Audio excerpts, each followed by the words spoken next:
What's up, ladies and gentlemen? How y'all doing? Welcome to the season finale of In the Blender. And man, um, I started in March, and this was after the Super Bowl. No, April. I started in April after the Super Bowl, and lo and behold, we have football back. So, um, football's just around the corner. This is season finale. I've had many good guests. This is my 32nd episode that I recorded this season. I've had 32 guests for season 2. Some big names like Mike Oliva, OJ McDuffie. I had K Flexen, one of the original OGs. I've had some. What's up, Vinny DeMeo? What's going on? Suicide Hotline, Raphael Courtwright, Rev 13, and my man Hooked Up Joe. Cat for Life. Can't forget you, man. I had Pamela. One of my favorite episodes, I'm not going to lie, was KP.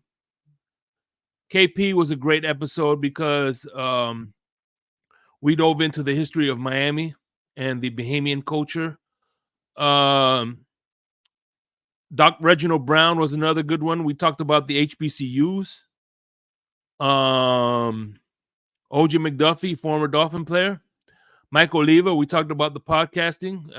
My last opponent, we talked about social media. So every guest brought their own unique spin to In the Blender. And it's not a one. I mean, of course, we have our our own set of questions, but I also had different questions and getting to know people. Phin-Addict, another one that was on the Blender. She was a great episode. Marissa Marino. And, the list goes on and on. Like I said, this is the 32nd episode this season. So I appreciate every one of you for coming through and showing support from day one. And we're going to continue to grow, man. But anyway, we're going to get to our guests right when we come back. So. Shake, shake. Shake, shake. Yeah. Shake, shake, shake, shake. Shake money in the place. Miami plays, Miami days in the blender was shaking his friends. We're gonna talk about the Fins again. Miami plays, Miami days in the blender was shaking his friends. We're gonna talk about the Fins again. Is you a fan or a troll? Are you trying to wish us good? Trying to take control. Bringing problems to the hood. What takes your soul? Miami Dolphins bring the wood. Super Bowl is the goal. Tyreek Hill. I'm trying to kick it with Shake. You gotta be a real fan. No pretenders and fakes. We're gonna open up the line. Come correct with your takes. If you step into us blind, we're gonna show you the way. Miami plays, Miami days in the blender was shaking his friends. We're gonna talk about the Fins again. Miami plays, Miami days in the blender was shaking his friends. We're gonna talk about the Fins again. Never want the season to end. Mix it up a little with gin. And I remember when I knew that the Dolphins would win. Yeah, rockin' with Shake, rockin' with Shake. Let's go. I never want the season to end. Never. Mix it up a little with gin. That's right. Pass it off to one of my friends. Yeah, rockin' with Shake, rockin' with Shake. Larry K. What up? Phin-Addicts. TFTG. The tailgate. Miami Dolphins, baby. What up, Lou? Shake money. Crypto. Check it. Me? God bless y'all. Miami Dolphins #1. And we out. Miami Dolphins football. The greatest football team. We push the ball from goal to goal like no one's ever seen. Respect us.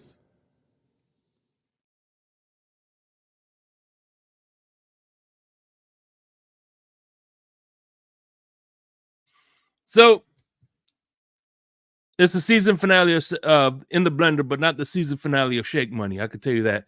We got LG Shake in the panel coming back. We got the Happy Hour coming back.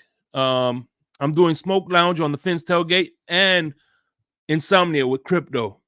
That is going to be one of my big things. With season 1 of Insomnia is going to be Army versus Navy versus Air Force versus Marines. That is going to be an epic show. But anyway, the next guest, I had to make the last guest.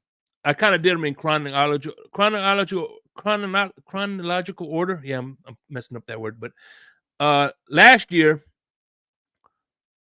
my first three guests was it was Pam, crypto,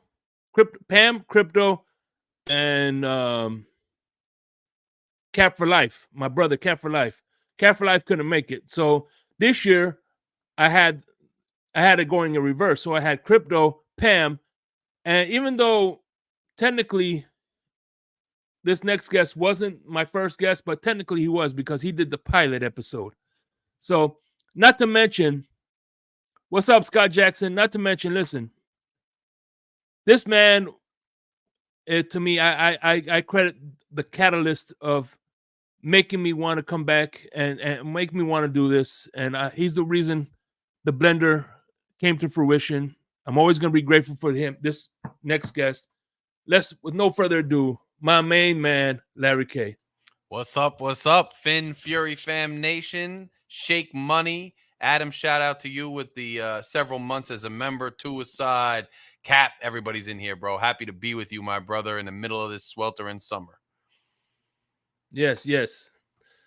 So, man, yeah, man. I listen. I am excited. Like I always said, I'm excited for this. And less than a month, I was saying more than a month, this will be the good, the bad, the ugly. Yes, bro, I can't wait. Morning, Your Majesty. It is another beautiful day in Zamunda. That yes, too, sir. I can't wait, bro. Hell yeah, man. LG shaking the panel will be back, and yeah, man. We got all kind of news to holding in and things like that. But before we get to the brass tacks, you went to Rutgers University, correct? Yes, I did. Yes. And what you do, study law, right? Actually, yeah, undergrad, I studied political science. And then look at this, Suicide checking in at 6 months. Look at this. We got the Fury fam just rolling in. Your guys' support is why this channel's growing. Look at Shake's intro. You got the song, by Ty Bless. You got, OJ McDuffie's on this channel, bro. Like, Shake is taking this channel to another levels because you guys are supporting us, man. Yeah. It's just crazy, bro. This started as us just BSing and hanging out on TD's channel. And look at it. You're beyond. You're on this channel. You're on the tailgate. Channel's blowing up. It's awesome. But yes, I went to Rutgers. I studied poli-sci. Read the super chat from Suicide, Michael K. He'll have a hissy fit if you don't. Yeah, Suicide. He's wild, man. See? Yeah. Lucci, hey, by the way, I'm gonna do a new segment. It's called The Good, the Bad, and the Michael K. No, I like that. I like that. The ugly go ahead. Michael K. But so I actually started off in community college down near where I grew up. And I kind of, I was chasing music dreams for a while. I was working behind a deli counter. I was working landscaping. I was working as a contractor, doing low voltage wiring in commercial buildings. And I was finding my way. And I kind of slowly but surely wound up at Rutgers doing law. First, I was studying world literature and English because I thought I wanted to be a writer. And I guess I became a writer, but in my spare time, I studied music theory and piano and recording technology for audio engineering. And then I realized, like, hey, if I'm gonna make it in audio or I'm gonna make it in writing or any of those things that you see me doing now, I'm gonna do it on my own. I need to pay the bills. I need to chase something that I think I'd be good at professionally. I think I was a good critical thinker, a good speaker, a good writer. So I decided to, I was actually working at the deli at the time. A buddy of mine's brother who worked at the deli too, he said, if you want to go into law, why don't you just switch to political science, major in political science, because a lot of lawyers do that, and then go to law school. And so I was interested in politics. I was interested in political theory, all those types of things. So I actually switched my major to political science in community college, got my associates. Then I went to Rutgers, the Newark campus, got my bachelor's in political science. And then I went to Rutgers Newark campus for law school, got my law degree. And Rutgers, the main campus is in New Brunswick, which is in the middle of New Jersey. I'm in the north in Newark, and then there's a south campus in Camden. But I had a lot of friends at the New Brunswick campus. I was partying there a lot too. So I'm a proud Rutgers grad. Yeah. That's what's up, man. Were you any debate team or anything like that? I wasn't on the debate team, but because I was a commuter. Like I didn't really go to college and sleep there like that and live in the dorms. My boys did, and I visited them, and that's how I got my college partying in. I was the dude I was working. I was, hosting hip hop shows, hosting rock shows, working behind the deli counter, working landscaping, just kind of a hodgepodge in my 20s, trying to make a name for myself actually as a rapper at the time, that's why I'm on my own intro song here, and his album's coming out in December. But I commuted. So I wasn't on the debate team. In law school, I was in the Student Bar Association, like as a politician, like in school. I ran as a representative. I ran for president of the Student Bar Association and those types of things. So what did he say here? All the great quarterbacks, they also play for other teams. Oh, here we go.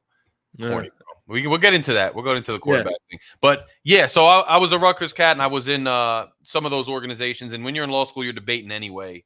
But I wasn't officially on the debate team or anything. Played ball in high school, didn't play any ball in college. I wasn't dedicated enough, Grease trucks. Yes, sir. Grease trucks. That's a Rutgers thing, man. They're like food trucks that were parked for a long time in this one lot, and you would go every time after you were drinking or whatever. You'd go down to the grease trucks, and they had all kinds of crazy stuff, like mozzarella sticks with like chicken fingers was like a chicken parm, and all these crazy different, the fat whatever, and it was a different sandwich for all these different people. And when you were hanging out on George Street, or you were hanging out on Easton Ave, or any of these places at these bars, you would go down afterward and go to the grease trucks. They're gone now because Rutgers is built up so much. But there's still little establishments that pay homage to it. So I know what Vinny over there is referencing. Oh yeah, man. So what made you get into becoming an attorney? Like what? Because there's a lot of people. Nene, one of them, they want to aspire to be an attorney. What is like? How much hard work is the bar and getting into the field of attorney? What advice would you give somebody that's trying to cut their teeth and become an attorney? I think is really two things when you consider it. One is actually the academic and like the bar exam, that type of thing. The other thing is getting into the industry, right? And getting yourself a job and a career, because you can go to school, you can take the bar, but actually getting in to, the industry is a whole different ball game. So it wasn't per se hard for me to do the work to pass the bar, to do well in school, because my mind kind of works that way. But I still had to prep a lot, bro. Like I still had to take a course. There's an LSAT. It's kind of like the SAT for going into law school. It's called the LSAT. You have to test your like propensity for logic and things. And the higher you score, the better schools you can get into and the more scholarship money you can get. So I took a course at Rutgers, New Brunswick for the LSAT, studied for it, got in.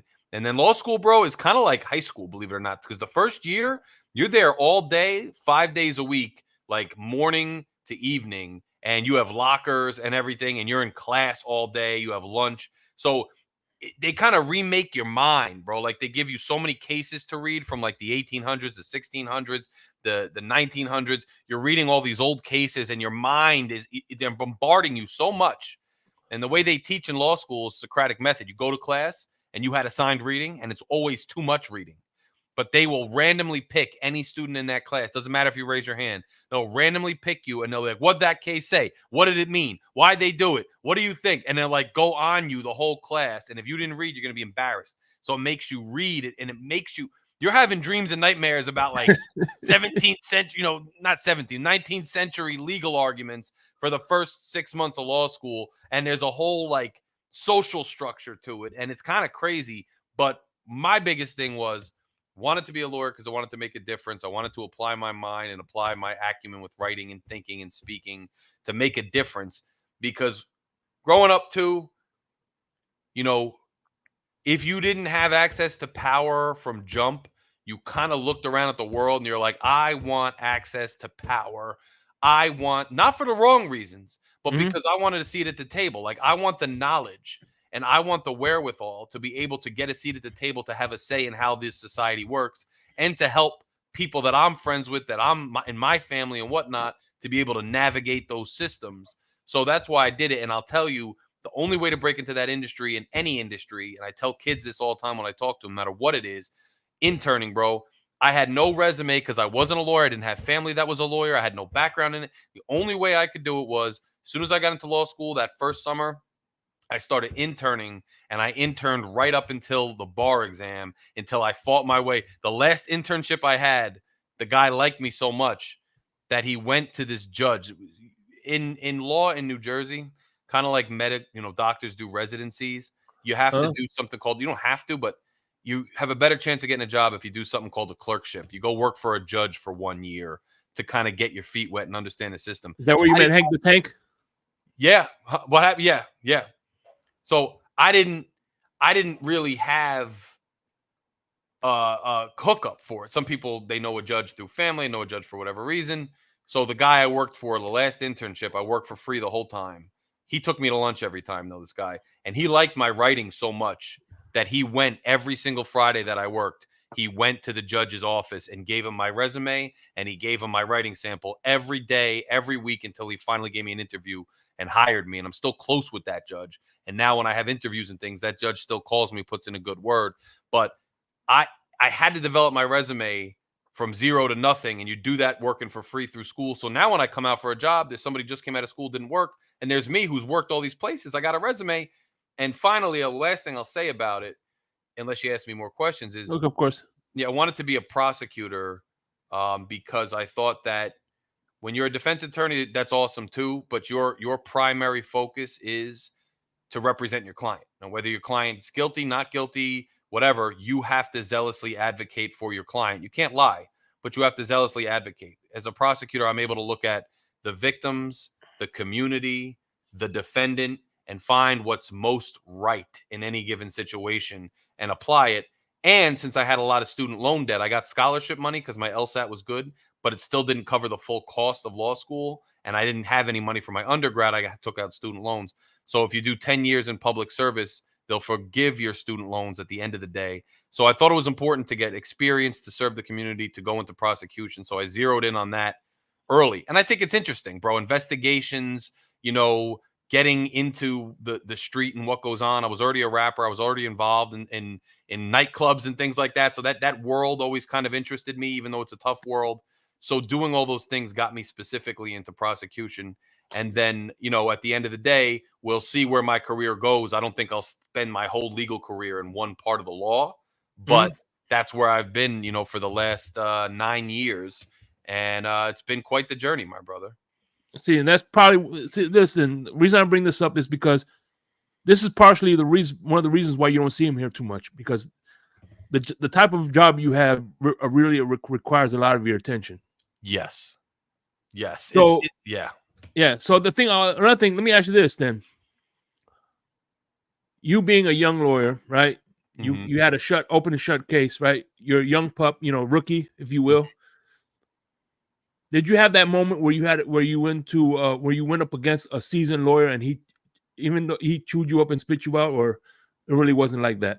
No, I think, I compare it a lot to football. And one of my best friends was a ball player in high school. He went to Nebraska, he went to UNC. He's in the coaching ranks now. And I compare it to that, where you might come out of school and have a lot of promise. And I had promise, but you're going to get smacked and you need to hone your talent with experience. And there were a few times where I got kind of punched in the mouth, figuratively speaking, and completely. Now, my first trial ever, I won. But then I had a couple losses. And one of the times somebody pulled out a really interesting tactic on me, and he was really seasoned. And on my feet, I was able to outmaneuver him. And he was like, "Hey, you're pretty good. I mean, that was tough. You're good on your feet." Other times, picking a certain jury, I didn't pick a jury. I thought I did well because I got a little confident because I won the first trial, and I thought I knew how to relate to a certain group of jurors, and I didn't, and I lost. And that case still kind of haunts me. And that was because of lack of experience. So much like football, where they say, quarterbacks go out there, throw your picks, make your mistakes, because now you're going to see that. Now you've seen it before, and now you won't make that throw. That's the same with law. And I went out there, and it was, as a rookie, you do kind of get kicked around. One thing I'll say, just like football, I had confidence. So the older guys, even if they beat me or even if I took a L, that confidence exudes, I think. And it doesn't matter if you're a man, a woman, whatever you are. If you're an attorney and you walk into court, you have that confidence. It's going to help you fight through those growing pains, you know? Yeah. Two reasons. There's two reasons I brought this up. Your attorney, your background. One, to let people know. One of the reasons, like I said, you're a very busy man. So the few hours that we get to see of you, we appreciate. You know what I'm saying? And the second thing is, look at Mike Florio. Mike Florio was an attorney as well.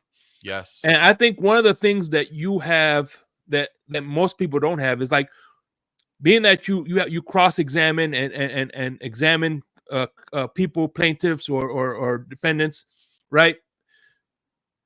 I think it goes the same thing when Mike McDaniels does his press conference or a player does an interview. You could kind of sniff through, like, okay, he's lying, or you could see the tales on people that you could kind of read them a little bit better than some us average folks can. You know what I'm saying? So, tell me, like, when you see McDaniels doing a press conference, right? And he does kind of like, he gives you the answer, but he kind of dances around it. Do you see that often in what you do when you examine some people?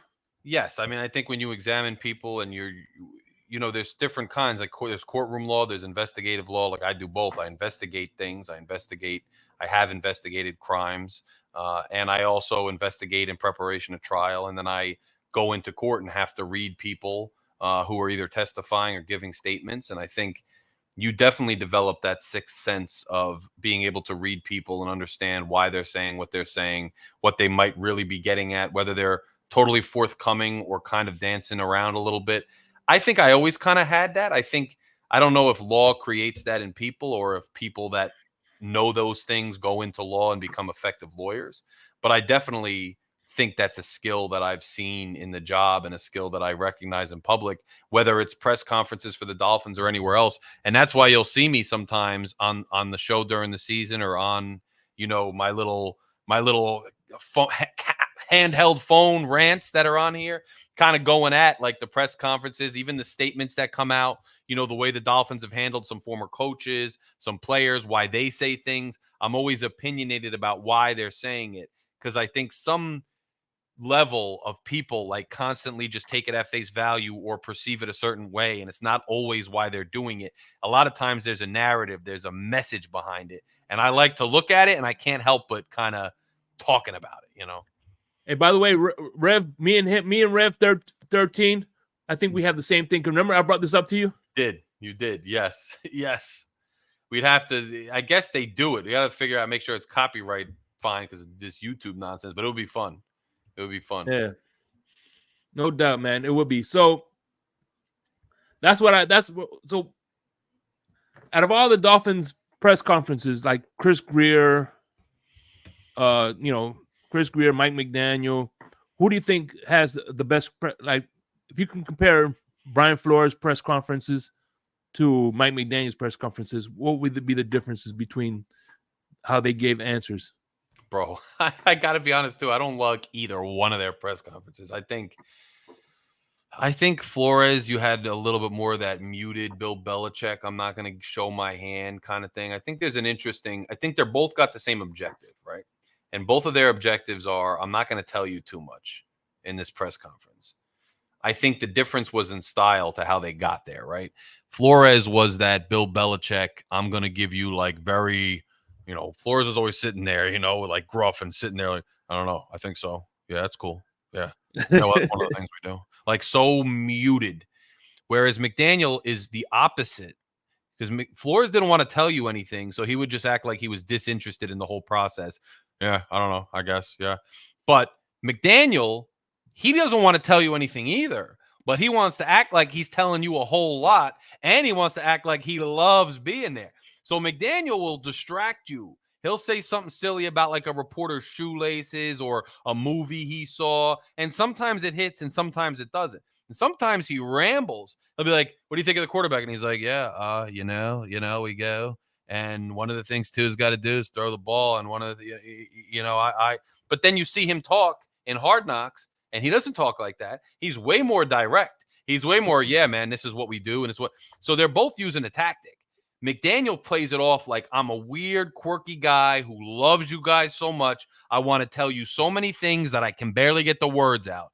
Whereas Flores was like, I hate being here. I want you to know I hate being here. And I'm not going to tell you anything. So I'm barely going to say any words. But they're both going to the same place, in my opinion, Shake. They don't like disclosing a whole lot.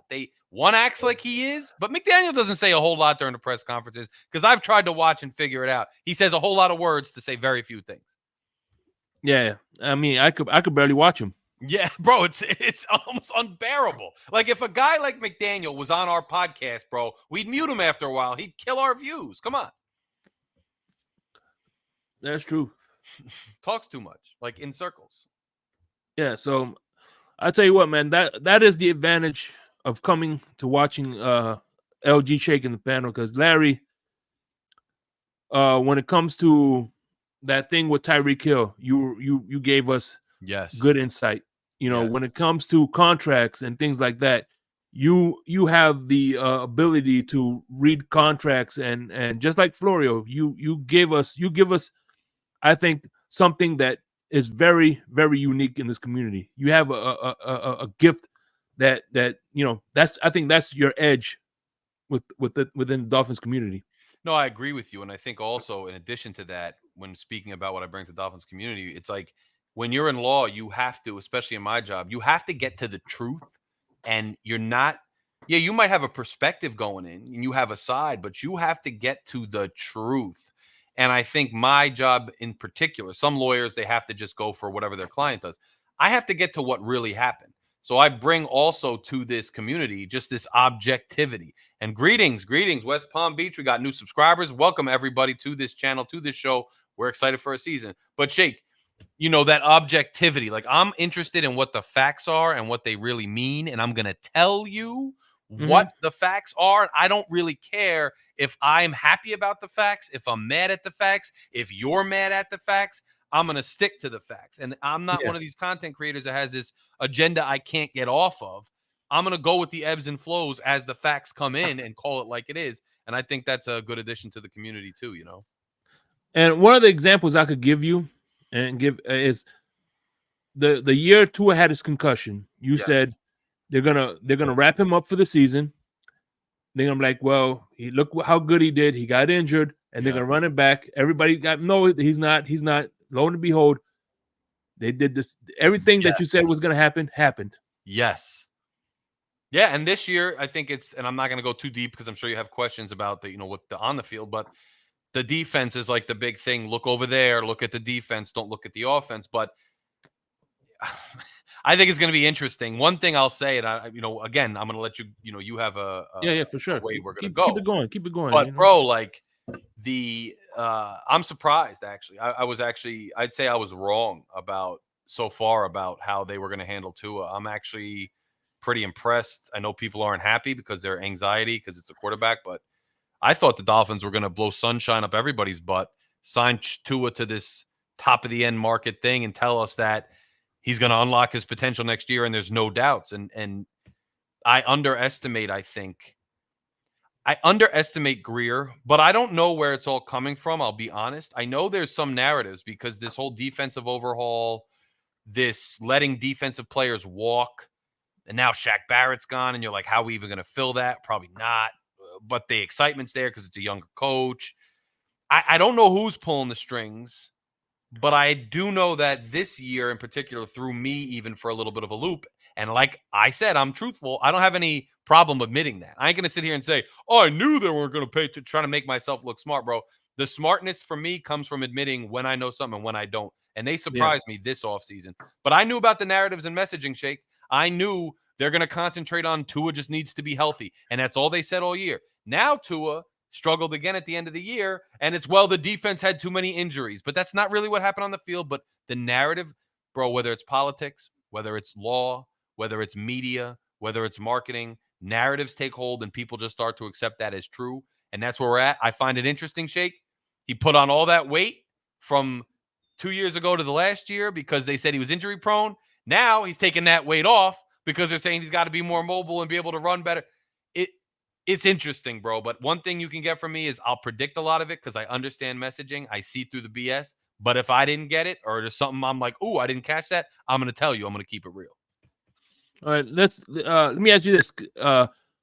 This holding. What do you make of this holding? Him holding in. The Tua situation holding. Mm-hmm. Here's what I think. And this is I've made some videos about this. I really truly believe this. And this is something that, you know, when you look at the NFL as a whole, bro, starting with the lawsuit they had with DirecTV, there's an industry in the NFL. And we as fans, we care about legacy, history, winning, you know, camaraderie, and winning championships. And we assume that everybody in the NFL and everybody from the top down, from the owners down to the maintenance man, down to the equipment guy, is on the same page as we are. But in reality, there is a community in the NFL. I think this is especially true as of recent, the last 15 years plus, where their primary concern, some of the stakeholders, is not necessarily winning games or having the best team, but it's money. And one of the things I've seen that really gets on my nerves, and to me, it's a Ponzi scheme, bro. It's a Ponzi scheme where agents have basically colluded. And Omar Kelly has reported on this and other insiders. So this isn't just me throwing pie in the sky. Mm-hmm. Agents have essentially colluded and said, no player can take less or even to what the previous guy took, especially quarterbacks, because we are going to make it so that every single quarterback who's a starter in the league, even if he's not a great starter, anybody who's a starter is going to be paid more than the last guy, so that every time any quarterback signs, the ceiling for the quarterback keeps going up and up and up. And almost every quarterback who signs is the highest paid quarterback in NFL history. And it's not necessarily based on merit where, yeah, the top guy makes the most, the second guy, the third guy. No, it's anybody who signs that year is going to go right to the top. So the next guy goes to the top. So the next guy goes to the top. And anybody who has better stats than Daniel Jones has to get paid more than him. And Daniel Jones isn't even in the top. So, of course, going to be a lot of guys getting paid a lot of money. And these agents have fabricated this. It's a Ponzi scheme. It's not based on, here's our team, here's your strengths, here's your weaknesses, here's our salary cap, here's what you need around you, here's what we have to prioritize around you. Therefore, this actual market and this actual situation that we're in, based on math, this is what we can offer you, and this is what makes sense. It's now become, oh, whatever the last guy got paid, I want more than that. Whatever the last guy got, I want more than that because I had more stats. I want more than that, and that's the market. But the market's fabricated. If the market was actually based, Shake, on constructing a complete team, quarterback, wideouts, running backs, based on the strengths of each of those players, and every team was really trying to put together a formidable, well-rounded team, that would be a true market. This is a fabricated Ponzi scheme market where whatever the market is, whatever the last guy got paid. And I think it's nonsense. So I think even for Tua, look, I don't blame the young man for wanting to maximize his worth. I don't blame him for wanting to get his and all of that. But I'll say this, bro. For instance, I'm in public service as a lawyer. I make much less than private sector lawyers. One day, maybe I'll go out and do that when the time is right. Mm-hmm. I get calls now to go to the private sector.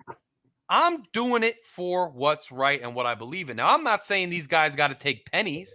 I'm not saying they got to starve.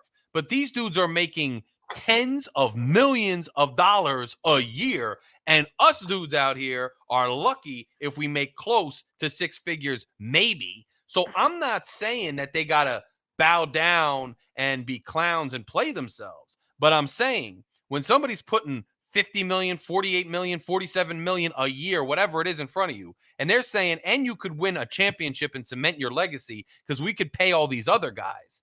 And you come at it like, well, that's not what the market is, so I'm not feeling it. It's not the market.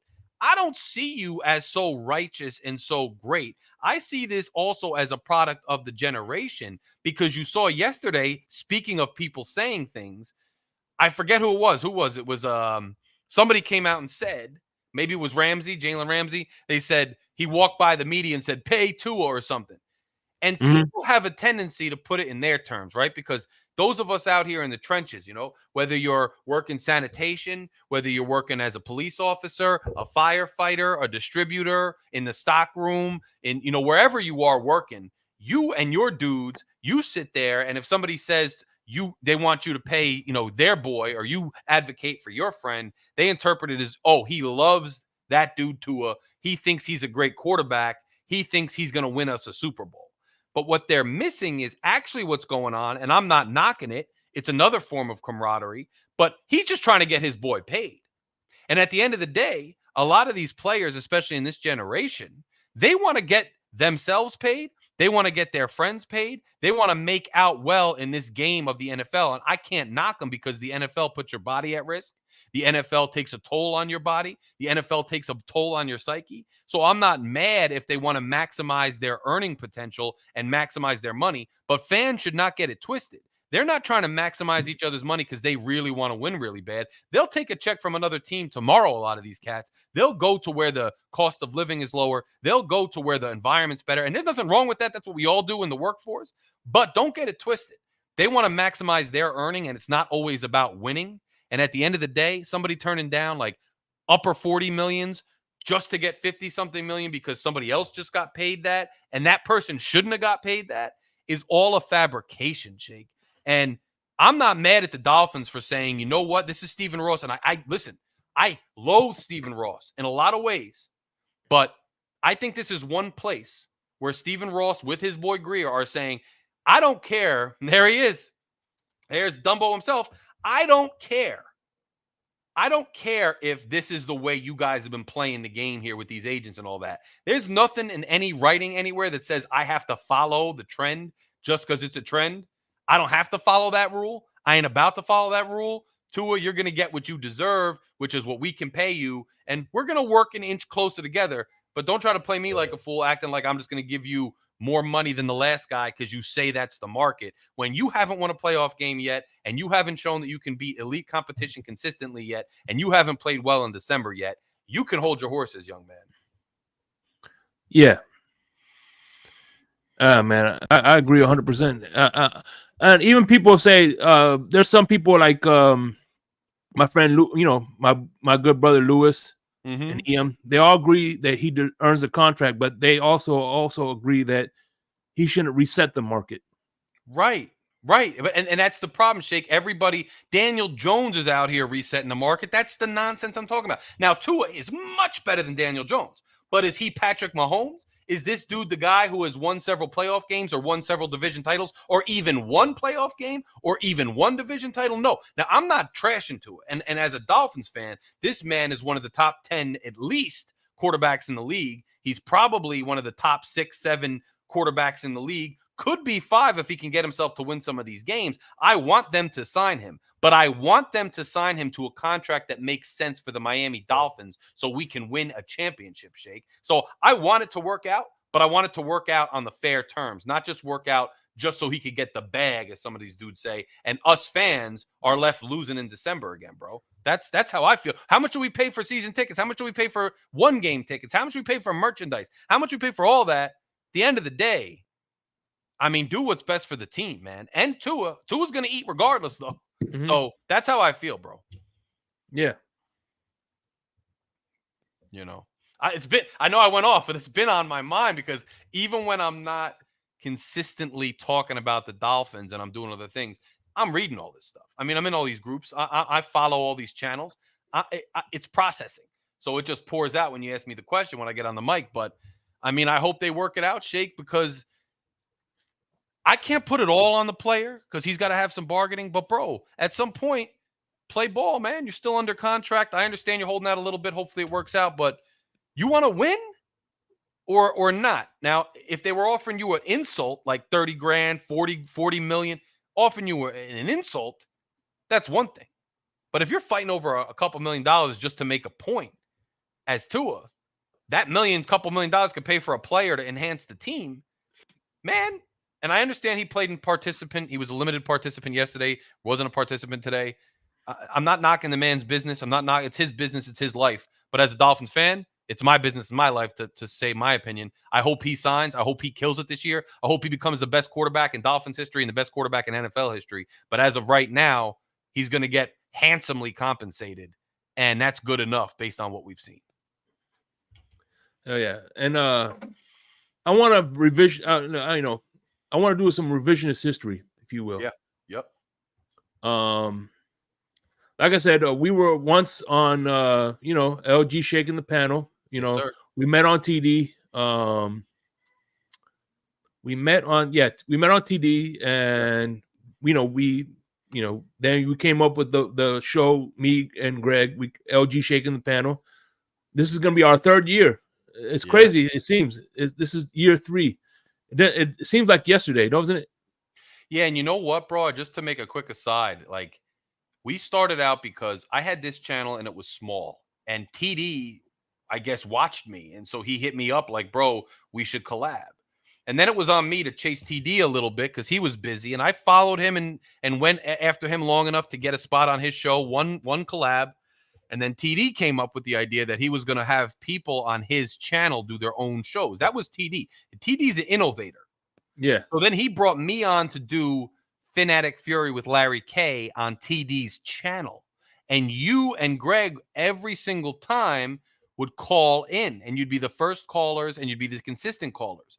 So then when I was like, me and TD are cool, but we're like, yo, like it's busy, it's a lot. I'm going to go back to my channel. You keep doing you. Then I said, well, these two cats, G and Shake, who are always calling, always there, always dedicated. Color, my dude, what's up, bro? Always dedicated. Let's do a show with them. And it just goes to show, bro, like whether it's podcasting, football, whatever the industry is, you got to beat down the door a little bit, and then you got to run with it, your opportunity. TD offered me to do a show once a week on his channel. I made sure I was there every week to do that show and build my audience. You saw an opportunity where I'm on the air and you like vibing with me. You called every single week and you were the first one. Then I said, come on the show. You didn't just come on the show and chill out. You came on the show with ideas, with innovations, and then you came up with your own show ideas. And now look how big you are. It's all about kicking that door down when the opportunity presents itself. And that's why this whole show exists, bro. It's crazy. And it's only a couple years, and look how big it is. Yeah, we have memberships now, right?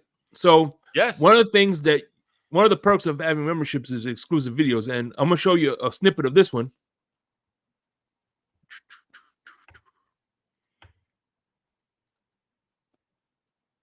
The San Francisco 49ers, and these so this was teams.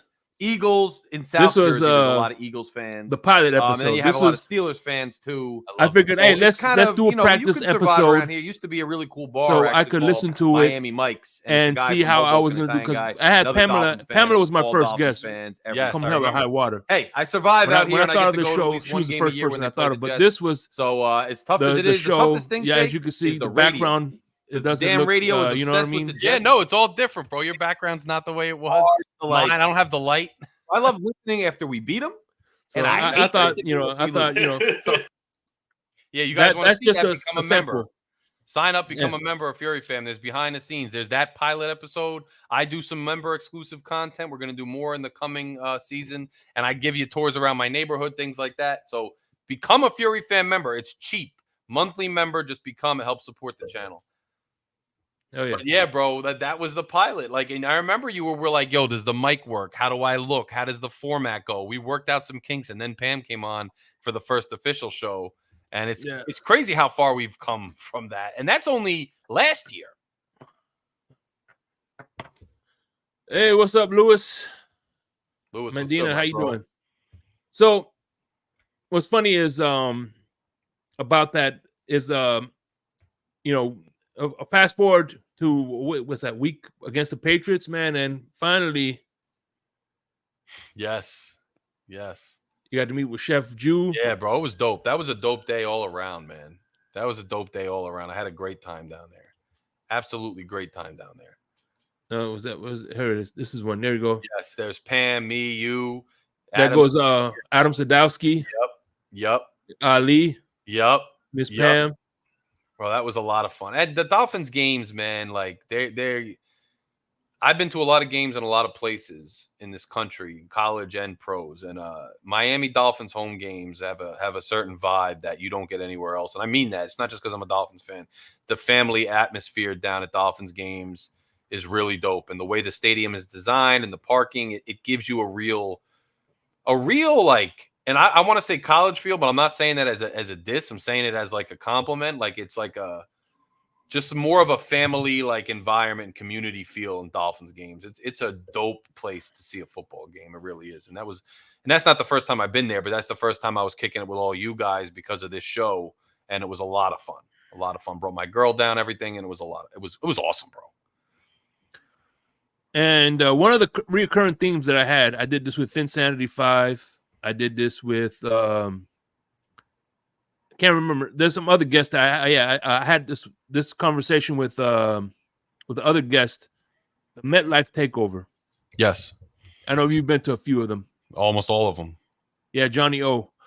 I plan on being at the MetLife Takeover. So hopefully, when you buy your tickets, I'll give you the money so we could. No, I told you, yeah. Like once I buy my tickets, give me the money. We'll get them. I don't always sit in that section, like because you're gonna see that Fins fans are all over that stadium. So I might not sit in that exact section, but I'll coordinate with you. We'll talk, and I already know you're coming, so we're gonna go, and it's a lot of fun. You're gonna see it's a different environment, but it's a fun environment. And Jets Dolphins games are always a lot of fun. I've been going since I was a little kid, and they're a lot of fun. So I'm looking forward to it, bro. And I already told my girl too. I was like, Jake's coming up for that game. It's the last game of the season. If you come up a night or two early, like I'll show you around my neighborhood and stuff too, and we'll chill, and then we'll go to the game. So it'll be fun, bro. I'm looking forward to it. I think, to be honest with you, one of the rite of passages is to come to the MetLife Takeover. I think so. Yeah. I think every Dolphin fan should experience that MetLife Takeover, bro. And it's a rivalry that's been going on years. So like, people expect. Like, I got Jet fans friends that I'm going to tailgate with to some extent, and we have memories because some years we were bad, some years they were bad, and in recent memory, we beat them a lot. So it's fun. But, the year before when we had Teddy Bridgewater, then he goes down. I mean, that was still a good game.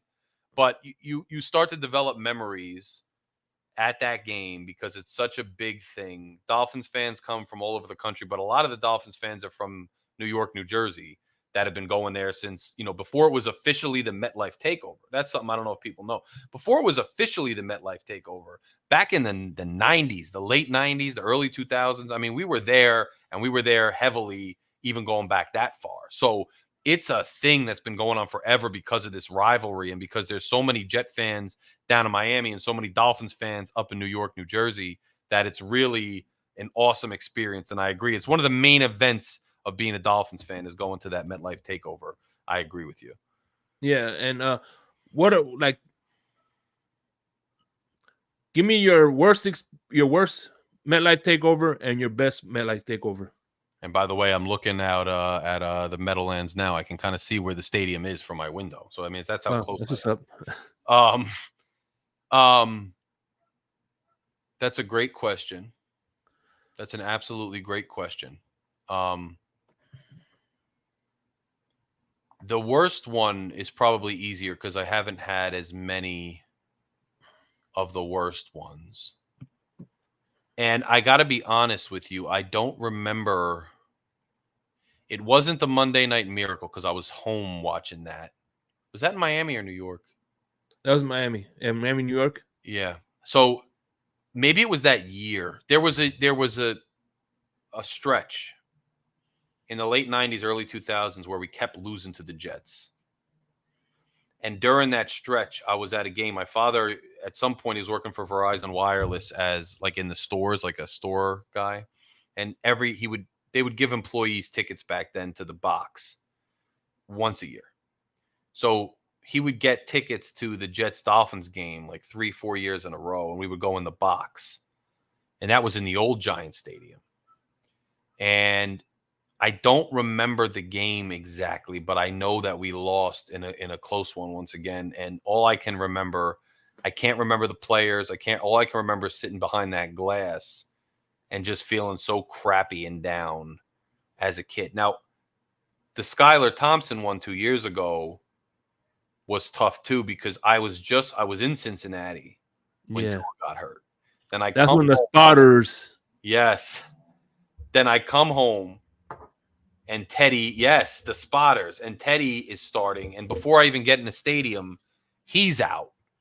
Now it turned out to be a pretty good game, and we're not going to go back and forth anymore about the little mishaps of drop passes, but it was painful because the mood in the stadium for Dolphins fans was so defeated because we had such a great start that year, and for Tua to go down and then Teddy to go down and to lose to the Jets for the first time in a while, and to lose so badly in the fourth quarter. As we were walking out, the Jets were chanting all kinds of stuff, saying all kinds of stuff, and bragging and talking. And I hadn't felt that way in a long time because we had kept winning for so many years. So those are probably my two worst MetLife takeovers. I will tell you my favorite because I just realized, and I have a lot of them, bro. I love the one with when Gase was the coach, when Gore caught the ball, but my favorite one. Mm-hmm. And I tell you what, that's a difficult thing to say when Gase was coach. Yeah, because that game, though, was a nice game. It was like second, third game of the year, and the Jets were all hyped up. And that was when, Darnold was playing, and this guy kept turning around. Every time Darnold threw a ball, he turned around. He would go like, however old Darnold was when he came in the league, 20 or something like that. 20's like 21 years old, 21 years old. And then we still beat him. So that was fun. Mm-hmm. But the best one was 08 when we won the division. I mean, so you had Favre playing for the Jets. Favre throws all these picks. People are watching like the Ravens score, because if the Ravens lost and the Jets won, they would get in the playoffs. And the Ravens won anyways. Didn't matter, I don't think. And then we're just, Pennington throws that over the shoulder, like beautiful pass to Fasano, and he catches it in the end zone. And Favre's throwing all these picks. And when we're leaving, you had a mix of true Jet fans and also like just Brett Favre fans who became Jet fans because they love Brett Favre. And they were all miserable. And myself and my ex-girlfriend, who was my girlfriend at the time, had parked like far away for some reason that year. And we had to take a shuttle bus back to the parking lot where we parked. And it was the best shuttle bus ride ever because the Jets fans are all miserable. And we're just chanting, cheering, singing the Miami Dolphins song. And we just won the division. And that was the last time we won the division, I think. So, I mean, that was a lot of fun. And I remember it was like a crisp night. It wasn't too cold. It was a good time. That's my favorite MetLife takeover right there. Yeah. That's what's up. Hell yeah. Yeah, man. But bro, there's been so many because especially when we're running up the score and winning, it's so much fun to be in there. There was another, I forget. Again, I've been to almost every one, so they get mixed. Like, I don't know, 2014, 2013, or he dominated them that year too. Like, and I was just chilling in the stands. No one else was there. Me and like two of my boys are just there laughing and chilling. It was a lot of fun.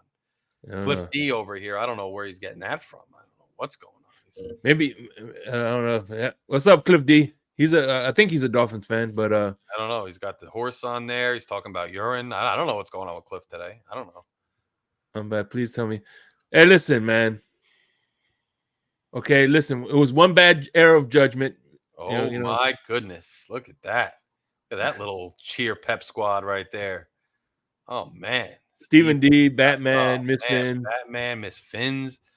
That is a sight to see. I don't ever want to see that again. That's man, traumatizing. But bro, it's so much fun. It really because MetLife is also so huge, and it was huge when it was Giant Stadium, like just a big stadium. And there's so many Dolphins fans, and there's so many Jet fans, and the atmosphere is they know each other so well. I don't know. There's something special. It's a lot of fun, man. It's a lot of fun. Being that you're in New York, have you gone to Buffalo game? No. So Buffalo is like 7 hours from me. So okay. I'm closer to Philly, DC, Boston, and like Baltimore by far than Buffalo. I'm far from Buffalo. I've been to Buffalo, and it's actually a pretty dope place. I've been to the Buffalo Chop House, and that's where Dinosaur Barbecue there in Syracuse is where it was started. I've been up there, and I've driven up there, but it's a hike. I want to go to a Buffalo game, a Buffalo Miami game, but I haven't been. It's pretty far from me. Miss Fins knows about the picture. We just, it's all in fun. Miss Fins knows about it. We ain't doing Miss Fins dirty. Cosmo, to answer your question, brother, and good to be here. And this is, I'm worried. Miss Fins, by the way, was another guest of In the Blender as well. So yes. Bro, you got everybody. You got a who's who on this channel. I absolutely love this show. I love it. And I love how everything's individualized, bro. Like you and KP, what you're talking about versus like people go into different things and it's dope. Like I just went into a bunch of different things. It's dope. It's a great show. This is about, getting to know the individual. We're talking some Dolphins, crazy stories and things like that, Yes. What about the New England Patriots? Have you been to the Patriots game? I know. So I've been to games in person where the Patriots have played, but I haven't been to a Patriots home game. I've been to Boston for a game. That's me at the MetLife Takeover. That was a dope jacket, by the way. I love it. Bro, I still got that jacket. I got a lot of compliments on that jacket. That was the jacket last year with the hat. I'll probably rock it out this year again too. I haven't been to a home game for the Patriots. I've been to Boston for a game that was Boston College Rutgers 2 years ago. And I've been to the Patriots playing Miami in Miami. And I've been to the Patriots playing the Giants in New Jersey. And interestingly enough, the Patriots Miami was 08 too when we lost to them in Miami. They were a pain in the ass in that stadium, those Boston fans. And then the Giants one was actually the last regular season game, Patriots Giants. I don't think it was the last game, but it was like second to last game that they played before the Giants beat them in the Super Bowl in 07. So I was there when the Patriots beat the Giants, but then the Giants went on to beat them and ruin their perfect season. I was there, and they were real hyped because they were going undefeated. That might have been the last game of the season. I don't even know. And I remember Brady throws a bomb to Moss, and Moss misses it. And I stand up and I go, "That's why you suck, Moss." And then the Patriots fan in front of me doesn't say anything. Then the next play, Brady throws a bomb and Moss catches and gets a touchdown. The guy just looks at me. But they were rowdy there too. Like one of them got kicked out. They threw a beer at the chick I was with. Like they were crazy. I'm not knocking all Boston fans, but they were crazy in Giant Stadium too. But I'll tell you this: at that game, the Giants, the Giants' energy and the way they played them, made me realize that, like, whoa, if they get to the Super Bowl against them, they can beat them. Like I was at that game, and I'm telling you that the Giants, and I'm not a Giants fan, but I rock with the Giants, especially living around here. The Giants fans and the energy in there, they carried that all the way to the Super Bowl. Like that momentum, that energy was real. That was one of the craziest games I've been to. So I've been to Patriots games. The other one was when I think somebody got in a fight with Channing Crowder at the game in Miami I was at, and he was like pulling Crowder's like braids or something. I was at that game in Miami for the Patriots, but I haven't been to the Patriots home stadium. Oh yeah. And real quick question. Yeah, so Cosmo, man, I appreciate you a lot. I am worried. I'm worried about the pass rush. Yes. So real quick, what did you think of the where did you give the Dolphins last year? That's a really good question.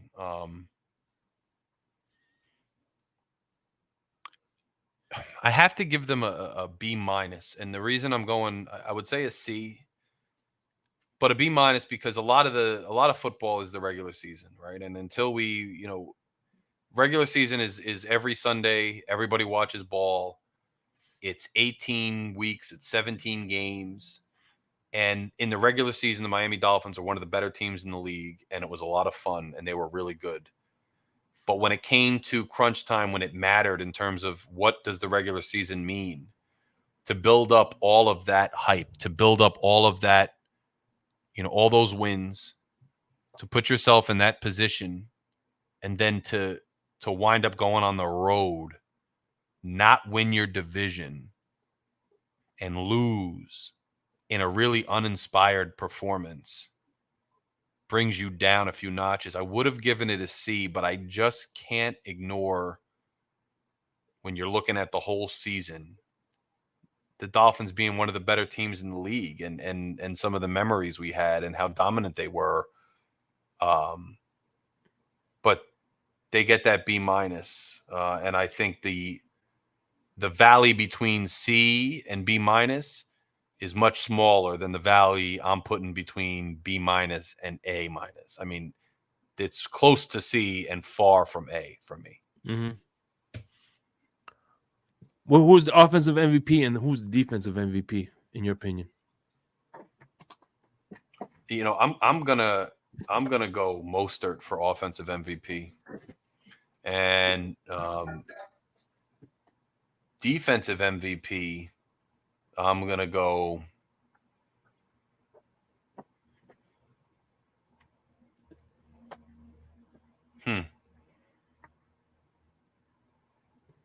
You know, that's tough because, you know, the injuries to Chubb and to Phillips, you know, I know people might not want to hear this, and I know you're not the biggest cheerleader for him, but I think Wilkins. Yeah.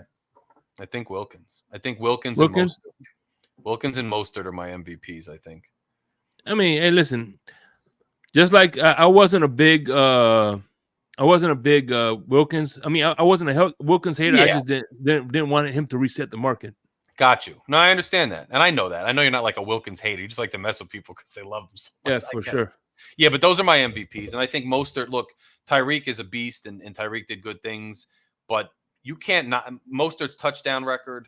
The way Mostert, like, I think Mostert could have even done better if they gave him the ball sometimes even more. The guy was an absolute beast and reliable as hell.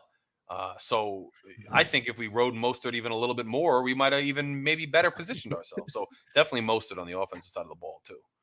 Carter with a great question here. So do you think Waddle is going to give up his number for Tannehill? That'll be the day. I'll be laughing my ass off. Oh shit! Look who popped up. What's up? Appearance. Lucci with the donation. Thank you, my brother. Lucci shouts out to Wilkins, man. Good to see you too, bro. Good to see you too. And I appreciate that. Fury Fam member, official Fury Fam cat right here. And dropping gems, dropping dimes, and we're gearing up for the season. So here we go. And Tuasai will be very happy to see Lucci too. He was asking about you before. Oh yeah. Color too, shouting him out. So thank you, my bro. We are out here. We are going. But yeah, bro, those are my two. No, for sure, man. And what did you think of Hard Knocks? What, the Dolphins Hard Knocks? Yeah. What did you think of the end season? Did you think it was a distraction? No, I didn't think it was a distraction. I think so my girl got into it with me. And that was good and bad, bro, because it was good because she started to like really want to watch the games like a lot more and really be into it because she knew their backstories, and she'd be like, I wonder what his wife's doing. I wonder what his kid's doing. And she liked it. But then what I hated about it was fun to watch after we won. But after we lost, like, and it wasn't just the loss. Like, I was interested in the loss to see just how they portrayed it. But to see the injuries, that was hard, bro, because you're watching it in real time. Like, I was at the game when Phillips goes down, and like, bro, you want to talk about euphoria, like killing the Jets on their own turf, being home, being there. And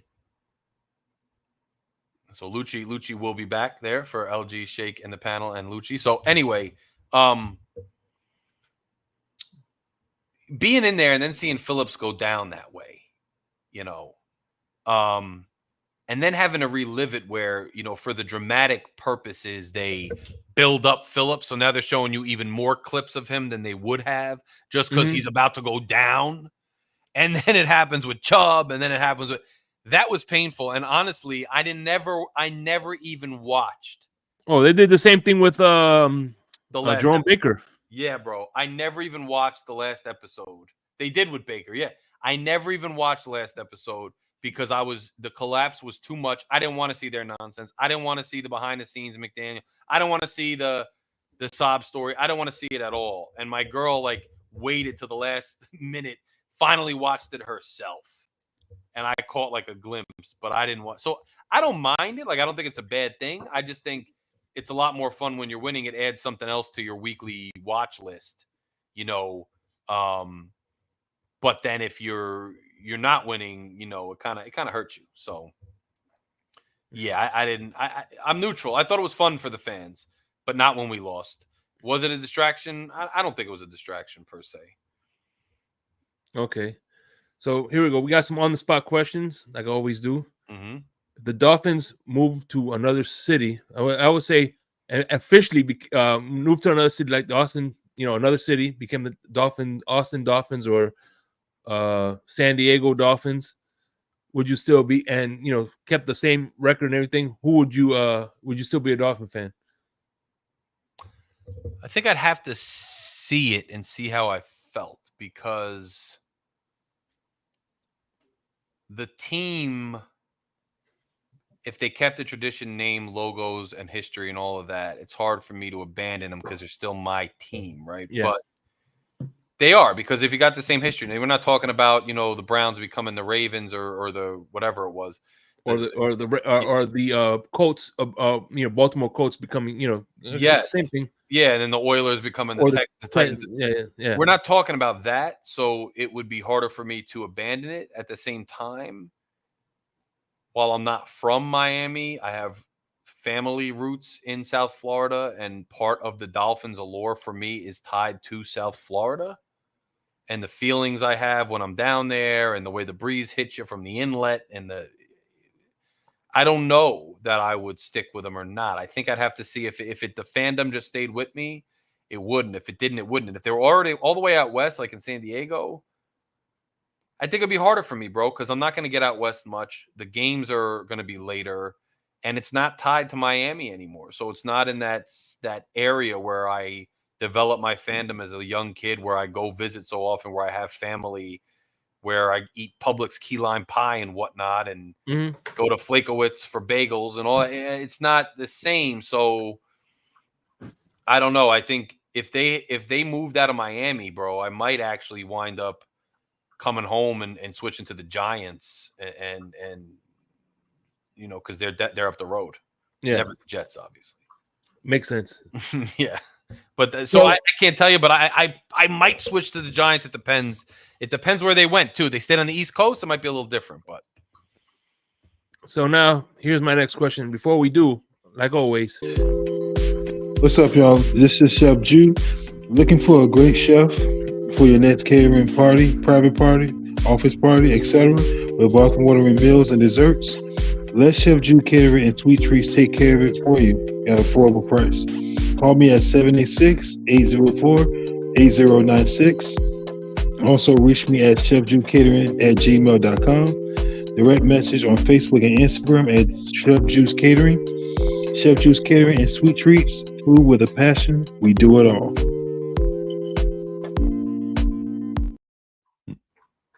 So before we do,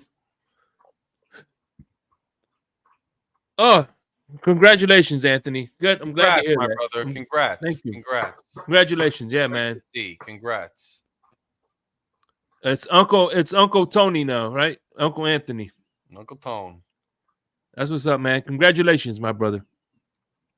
So being that you're, New Jersey is, you guys have a lot of good food. What are your favorite game day foods? So you talking at the game or at home? Huh? At the game or at home? Let's do both. Why not? So, bro, at the game, I love to have to put some burgers, hot dogs, and mostly sausages, bro. Sausages in Jersey, you get like some spicy Italian sausages from the butcher. You put them on the grill. You could put them on a roll with like peppers and onions, or you could just put them on a hot dog bun, and they're banging, juicy. I love that. At a tailgate outside in the breeze, a sausage or a hot dog. And then if you finish it off with a good juicy burger, if you're chilling there all day, bro, that's my tailgate. Classic old school tailgate food. The way the grill smells with a beer in that crisp air, bro, there's nothing like it. When I'm home, things get a little different, bro. You know what? I'm going to do 3, Shake. I'm going to switch it up. I'm going to do tailgate, bar, and home, right? So now the tailgate is the Italian sausage, the hot dogs, the burgers. The bar is, and I'll cut it in the middle to a side. I'll cut it and put it flat on there. Unless it's on a hot dog roll, then it'll be long. But at the bar, no matter, like, bro, football at the bar, wings. You got to go to a good place with wings. Wings with a side of fries. Wings. What's up, EM? What's up, bro? Wings. Home, it's going to be crazy, bro, because it's such a contrast to the other two. But what I like to do at home, bro, I like to do tacos, bro. I like to make, like, some kind of taco, put the whole platter out on the table, like, all Sunday, and just be picking at tacos, like, homemade, like, throughout the day, throughout the games, and just chill and crush some tacos. So I got 3 different foods depending on my environment.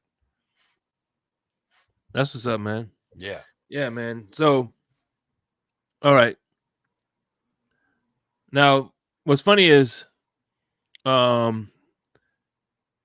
this, unbeknownst to everybody, when I did this segment, I had you in mind.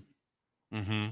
I did this segment. So you get to interview one of the 3 players, one of the 3 people, Ross, Chris Greer, or Mike McDaniels, as far as Dolphin related questions.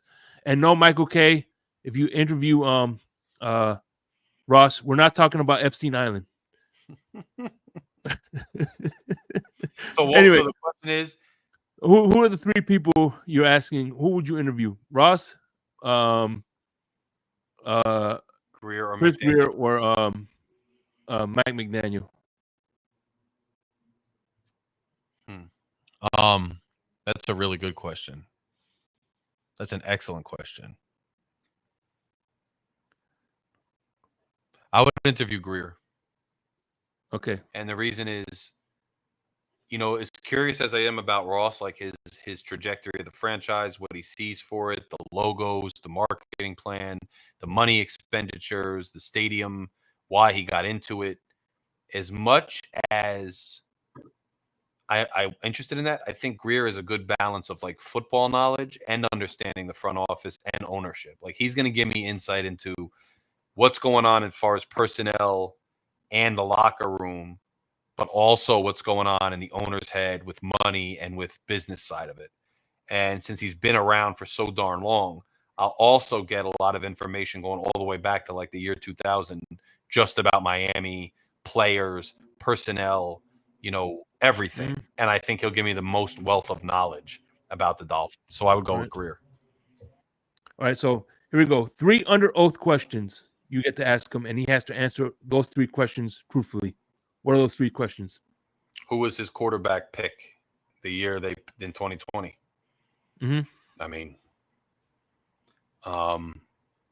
so who picked? In other words, who picked Tua? Yeah. Who turned in that card? Who picked him, and what are the other guys in the room? Who did they want? That's one question. Like that quarterback that year. Mm-hmm. Who picked Tua, and who did the other guys want? Like, you know, what did Flores want? Like, what did you want? You know, did you want to like what did Ross want? I'm curious about that room, that pick. Like, okay, under oath.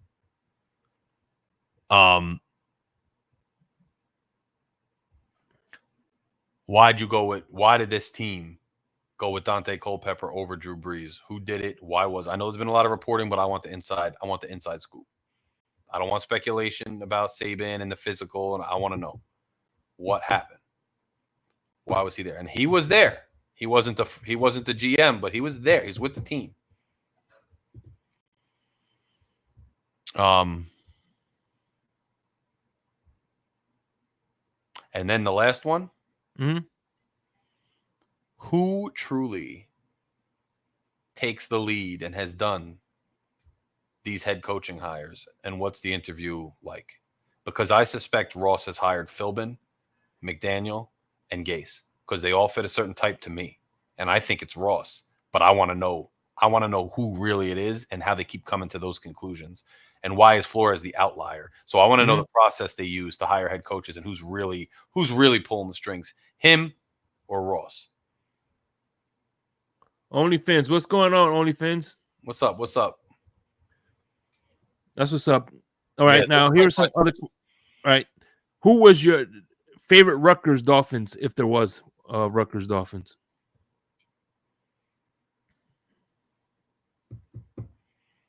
I had high hopes for Carew. Because he was an absolute monster at Rutgers. I mean, he was one of the best wide receivers in the Big Ten the year before. And we traded up to get him too. Yeah, and you could see him like when he had the special teams touchdown, and when he had the other touchdown in the end zone. He had a big body. He could play, and I really wanted him to succeed. So I loved seeing him. I loved cheering for him the few times I got to. And 1B would be Ray Lucas, because there was a nice little bump of enthusiasm for a game or two when he went in, and it was fun to see because he was the Rutgers quarterback and another Jersey guy, Ray Lucas. So that's up there. But there haven't been a lot of the better ones. Sanu was short-lived. I really wanted Sanu to be here in his prime. He had a cool career. I wanted him to win with Atlanta. He was an awesome player for Rutgers, but wasn't here. So those are my picks for Rutgers guys with the Dolphins.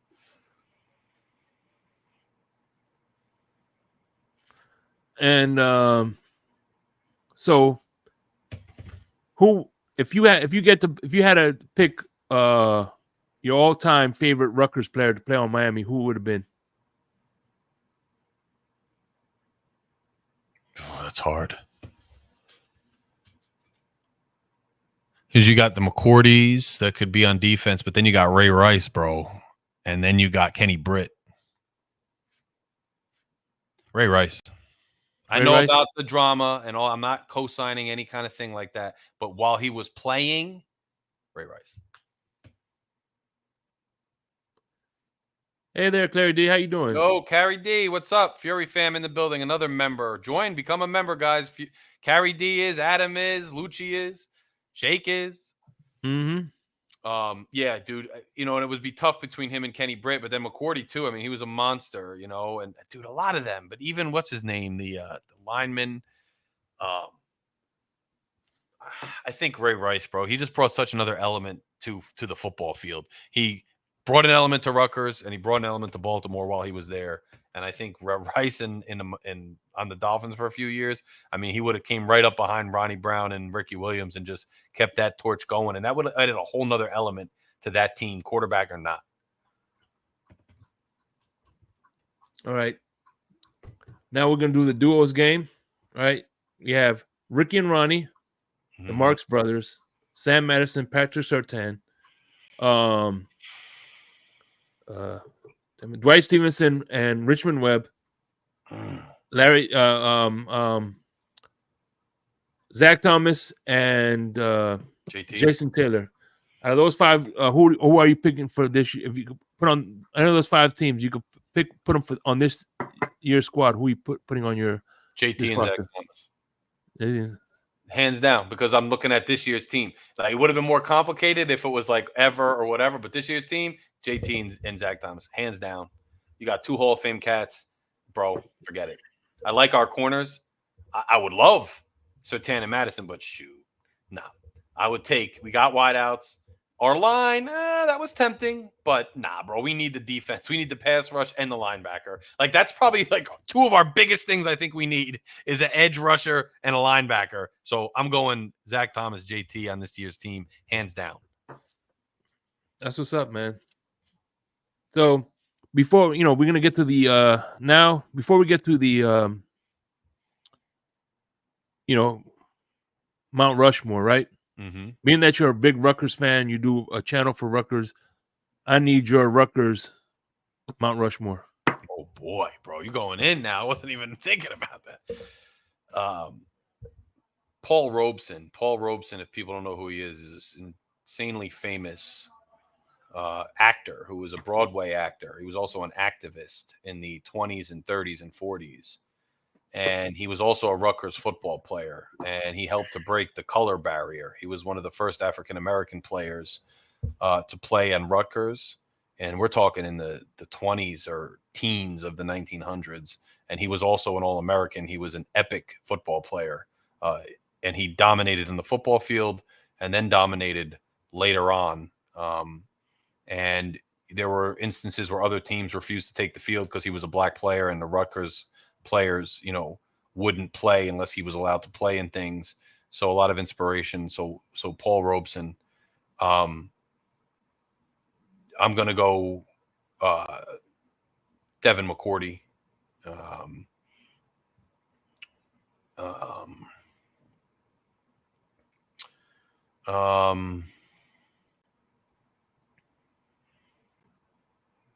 going to go Ray Rice, if we're talking about just like football prowess. I'm going to go Ray Rice. And I got one more, right? Yeah.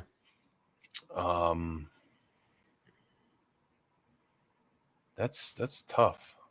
I'm probably going to go Marco Battaglia, tight end.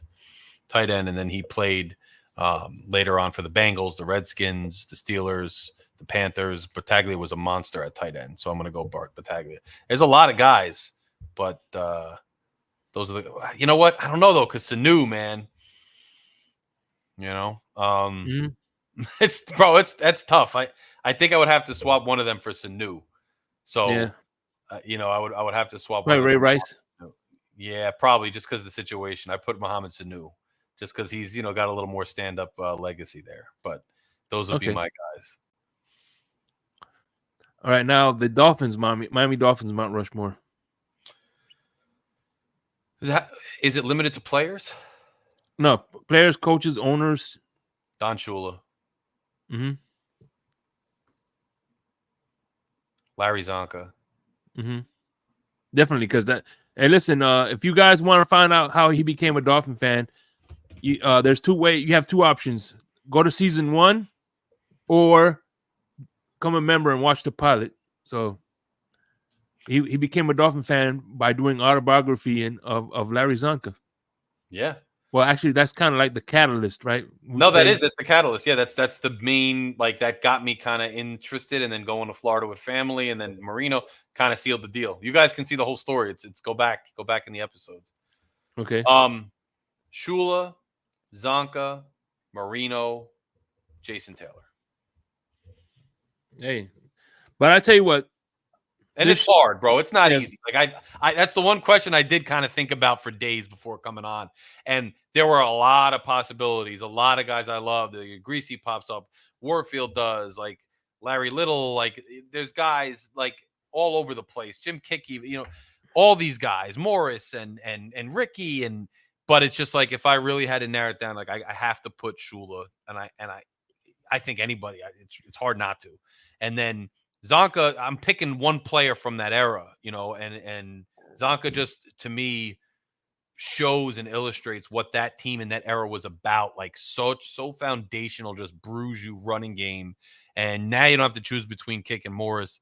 And then, Marino is just this, 2-decade, 80s and 90s, bridge the gap, generational, synonymous with Dolphins talent. And then JT, towards the later run of the Dolphins being good, Hall of Famer, all-time great at his position, and all-time difference maker for the Dolphins. It's a shame we didn't get to the promised land with either of those last two, but I got to put him on the Mount Rushmore. All right, man. I tell you what, season 2, the number one consensus was, Dan Marino. Of course, yeah. I think it's also got to do with the age group. Everybody, I mean, I had a lot of different players. Everybody picked. I had a couple of Tuas on there doing the Mount Rushmore, believe it or not. Really? Yeah. Well, it's like Batman did Tua, and then Ty Bless, the guy who did the intro for me, he put Tua on the Mount Rushmore. So that's interesting, because I don't care, bro, and I don't want to get political, but whether you love Trump or you love Obama or whatever, like I wouldn't put either one of them on there yet, because it's too early, in my opinion. So I'm so interested that people put Tua up there, but hey, it's their Mount Rushmore, not mine. Yeah, no doubt. So all right, man. Let's wrap this up. This is a good season 2. I'm glad I was able to wrap it up with you. But like I said, there's gonna be some bonus ones during the season, so y'all stick around for that. But other than that, what's up, Mr. 305? LG Shake in the panel with L, Larry, Lucci, G, and Shake. We'll be back September, or maybe for preseason. We'll do some episodes during preseason. Just to get back Oh into the yeah. flow. No. We're gonna, bro. Once August hits, the end of August, and I get back in my swing and training camps going, we got some preseason. We'll get back on the mic. We'll give you guys a date soon. But Yeah. me and Shake will pop on between there anyway. But we'll be back for the season. I mean, get ready for another big season with Yeah. Phin-Addict Fury channel with all the content we have, and we keep growing. And look, you guys know how it goes. In the season, I'm innovating, I'm thinking, Shake's thinking, we're building, and then the off season, I get a little sidetracked because I'm so busy. But every season, I think so far, we've added content, whether it's my content, Shake's content, we've added content. So I have a feeling we're going to add content again this year. This is our busy season as football season comes up. It's one of my favorite times of the year. So it's where I put a lot more energy into this channel. And, you guys supporting, continue to put eyes on it. Shake continuing to put out excellent content year round, gets us to that point. So we have a lot coming up for you this season, and I'm excited. And don't forget the season 2 of the Happy Hour. Yes. I'm looking forward to that one. So Phil, another Fury fan member. What's up, my brother? Glad you're looking forward to it. Guys, join Fury Fan with these members. Become official members. And if you haven't hit subscribe, at least click subscribe. It's right here. Just click it. Let's get to 2,000 before the season. I mean, it's been too long to not get to 2,000. Let's just do it. let's just do it. Like, I don't even think he's a Mount Rushmore or what. Oh man. But no,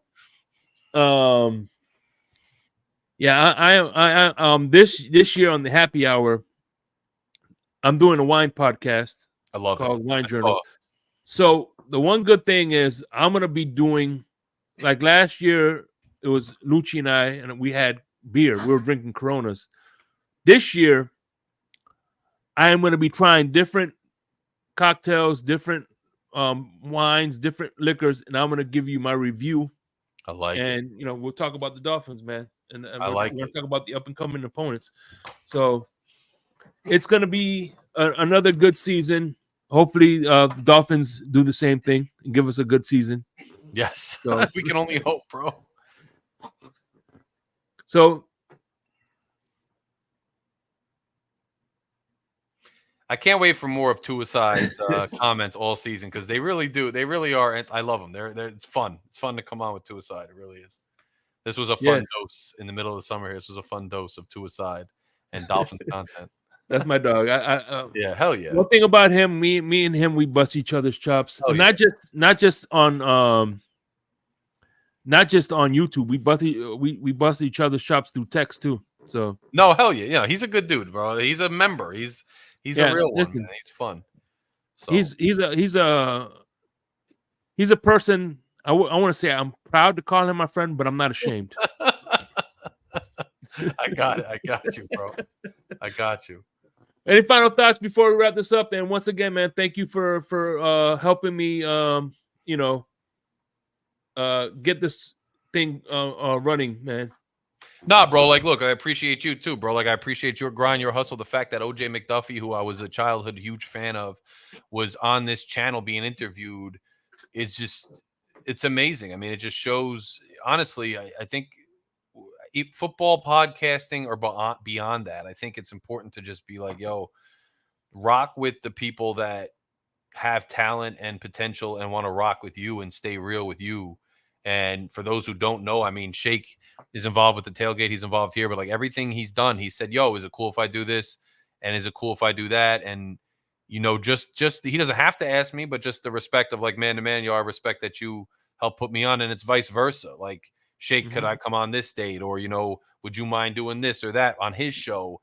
I think it just shows how much something can grow, bro. I go from a kid writing letters to OJ McDuffie to the dude being interviewed on my platform, which is really on Shake's platform, on my platform, which is crazy. Which, by the way, you could have. I wish you would have. Yeah, I wish I was so tuned out. I wish well, I'll come back next time you have him or a player, bro. I'll just pop in, even if it's backstage to say, yeah. That. Yeah. But just, for everybody out there, I hope you understand that your support by subscribing, by being a member, by giving the supers and all that. I mean, you really do make it worthwhile and sustainable to have this platform. And, really cool things are happening and people are expressing themselves and chasing their dreams and forming a community here and a friendship and a brotherhood on here because you guys give us the audience and the support. And also the Miami Dolphins. Like, look, I think it's a little bit frustrating how the league has gone and how it's become a business, but there's a culture to NFL fandom. No matter what team you're a fan of, there's a culture to it. And we have a culture as Miami Dolphins fans, and I'm just so happy to be a member of the Miami Dolphins fan family, and a visible one, an important one that has a channel that people know about. It's just dope. It's a privilege to represent the Dolphins. It's a privilege to represent you guys, and I really just thank you a lot, Shake, for having me on as the finale, and I thank you for having this show, bro, and for having this content. It's great for everybody involved, and I'm glad you're chasing your dreams and doing you, and the way you've grown it and the way you've honed your skills, mic skills, interview skills, everything has just been amazing to see, bro. So I just love every bit of it, bro, and I appreciate you a lot. And one thing before I go, I one of the must sees, if anybody who wants to see this, Raphael Courtwright, he you see him supporting Miss Finn's, you see him supporting the Tailgate, you see him supporting Dolphins Talk. He's just like me, man. I support Finn's Dolphins Thirsty. You name the great podcast, the great YouTube community that we have. You always see Cat for Life and Raphael Courtwright. I actually had him in the blender this year. I think it was one of my favorite ones to do because I got to know him as a person. He was always supportive of me during the chat. So I finally got to sit with him face to face. He was on camera, and he got to talk. He talked to me about his experience with the Marine Corps. He got to talk to me about how he got drunk and got arrested.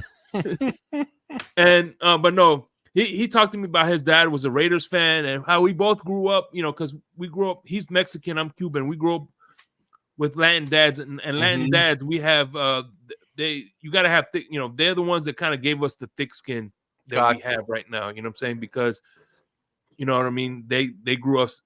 His dad was a Raiders fan, so I think one of the one of my favorite episodes to make was Raphael Courtwright. Man, he's been an outstanding guy, and I'm always gonna appreciate how he's been watching the show since day one. He was one of the day one people of In the Blender, and yeah, Raph, bro, he's always gonna be. I'm always gonna be indebted to him for that, and I appreciate him for coming on. These guys to support the channel, support your show. I mean, these dudes are there are dudes that are in here every show. Raph comments every one, even if it's pre-recorded, and like we love you guys. Like I think of you guys when I'm creating content. And some of the times when I'm tired and I'm not even in that mood, I'll put the content out and it's for you guys because I feel like I owe you guys that much because you're out here supporting us so much. So all you guys, including Raph, and that's dope, bro. Yeah. But with that being said, man, listen, this is a wrap to season 2. Be on the lookout for some bonus episodes during the end season. And on behalf of myself, Larry K, Lucci, and G, man, we'll see you in the preseason, baby. I know you heard me on the radio flexing. She loved the sound of my voice, it's the best thing. Daydreaming of the jazz all day. Pick up the phone late night with Larry K. I know you heard me on the radio flexing. She loved the sound of my voice, it's the best thing. Daydreaming of the jazz all day. Pick up the phone late night with Larry K.